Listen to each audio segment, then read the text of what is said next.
Is there really such a thing as the perfect community? After this year's election, I feel as if perfection is as far-fetched as the invention of flying cars. I never imagined that a man would be elected to the highest office based on the hatred shunned on others. I never imagined having a president that would gain votes by standing on the shoulders of the voiceless and discriminated. I definitely never expected to have a president who had absolutely no political history whatsoever. But the days of complaining are far over. Donald J. Trump is our president, point blank, period. Rocky always said, the world is not made up of sunshine and rainbows. It's a very mean and nasty world, and it'll beat you to your knees and keep you there permanently if you let it. The Durham community immediately came to my mind after reflecting on this quote. Durham has always had an upward battle to fortune and success. A community that strives on the diversity of thoughts and opinions as well as dreams.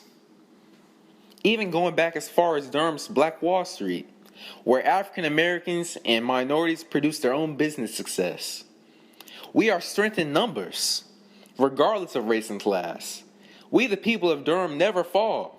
We know minor setbacks warrant major comebacks. My name is Armani Williams, and I know a lot about perseverance. I've had aspirations of becoming an NBA player, lawyer, and senator ever since I can remember.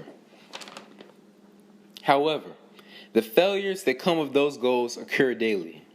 Having been cut 3 times from the basketball team and over the course of my middle and high school years, and having been told 100 million gazillion times that I would never make it in the basketball world, I know what it feels like to be discouraged.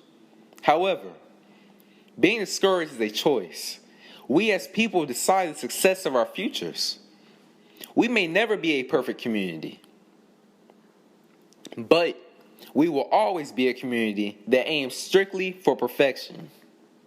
The hardships Durham and the nation have faced does not define us, but only strengthens us, day by day.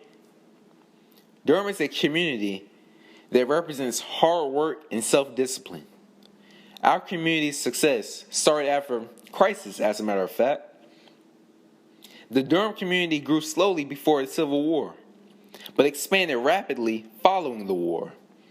This growth reflected the establishment of a thriving tobacco industry, with the leadership of Washington Duke and his sons. American tobacco was the nation's first image of Durham, until Duke University surpassed that fortune in the late 20th century, as well as the new industry of electric power generation in the early 1890s, called Duke Power, now known as Duke Energy. Duke Power took over electricity franchises all over North Carolina. However, these are only few of Durham's many historic achievements. In the early 20th century, Durham developed a vibrant black community. The center of the area was known as Hayti. Hayti was located in South Durham, where some of the most prominent and successful black-owned businesses in the country were established. Some of these businesses known today include North Carolina Mutual Life Insurance, Mechanics and Farmers Bank. In 1910, James E. Shepard founded North Carolina Central University, the nation's first publicly supported liberal arts college for African Americans and minorities. In 1924, James Buchanan Duke established Trinity College in honor of his father, Washington Duke.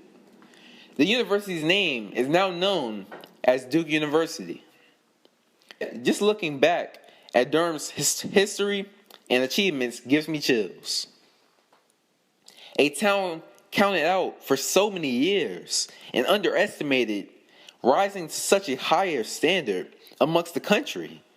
We as a community need to be proud Durhamites, because all we do is improve, day by day. inch by inch, year by year, we are consistently growing to become an economic powerhouse. So my message is not to make Durham great again, but to tell you, we are already great. Fellow Durhamites and community members, this is your future. State Senator and perhaps President Armani Williams, and I approve this message.